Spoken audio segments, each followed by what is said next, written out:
হাসিনা যদি সংলাপে বসতে চায়, আবু সাইদের সঙ্গে সংলাপে বসতে হবে, শহীদদের সঙ্গে সংলাপে বসতে হবে।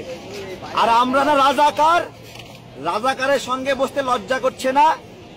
ছাত্র ভাইদেরকে আপডেট দেই, হাসিনা স্পেনে পালাচ্ছে, সবাই তাকে আটকানোর ব্যবস্থা করেন। ওরে আবু সাইদের সঙ্গে বসাবই, ওরে ওয়াসিমের সঙ্গে বসাবই। আজকে 14-15 জনের খুন করছে, ওর চেহারা রাতে ঘুমের মধ্যে দেখলে দেখি দাঁত দুটা বড় আর রক্ত, মুখে রক্ত লেগে আছে।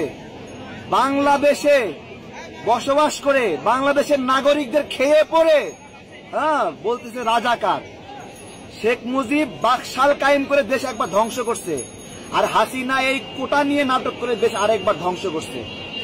এবং বাকশালের যে পরিণতি হয়েছে, হাসিনার ওই পরিণতি হবে।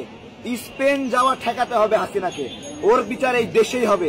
ছাত্রদের রক্ত আমরা বৃথা যেতে দেব না, আন্দোলন বন্ধ হবে না, সংলাপ হবে। এই আইনমন্ত্রী, সংলাপ হবে আবু সাইদের সঙ্গে। তোরে আবু সাইদের পাশে দেওয়ার ব্যবস্থা করবো আমরা। আবু সাইদের পাশে বসে তুই সংলাপ করবি। আদালত দিয়ে নাটক মারাইছো, তাই না? আদালত আদালত খেলা। ওই আদালত কেমনি এই রায় দিলি ছাত্রদের বিরুদ্ধে? এখন আবার নরম হইছস কেন? স্টুডেন্ট কেন হত্যা করলো? আমাদের সবসময় লাঠি ধরতে হবে না? স্টুডেন্টকে কেন বুকে গুলি চালালো? যথাযথ ব্যবহার জানে, ঠিক আছে? আজকে টিয়ার শেল গুলি শেষ হয়ে গেছে, এই জন্য কণ্ঠ নরম হয়েছে না? আগামীকালকে আবার টিয়ার শেল গুলি ইন্ডিয়া থেকে নিয়ে আসে, আবার রক্তচক্ষু করবা। আমরা বুঝি না? এখান থেকে যাওয়ার পথে ছেলে পেলেদেরকে মারবা, বুঝি না? ছেলে পেলে তার নিজের ব্যবস্থা নিজেই করবে, কেউ মাঠ ছাড়ছে না। সব ছেলে পেলে আছে এদিকে এদিকে বসে আছে, সব বসে আছে, সব আরাম করতেছে।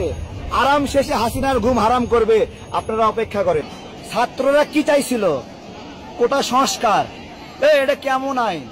এক পরিবারে 10 জন কোটায় নিয়োগ পাবে, এটা কোনো আইন নাকি? তাই বেঈমানের দল।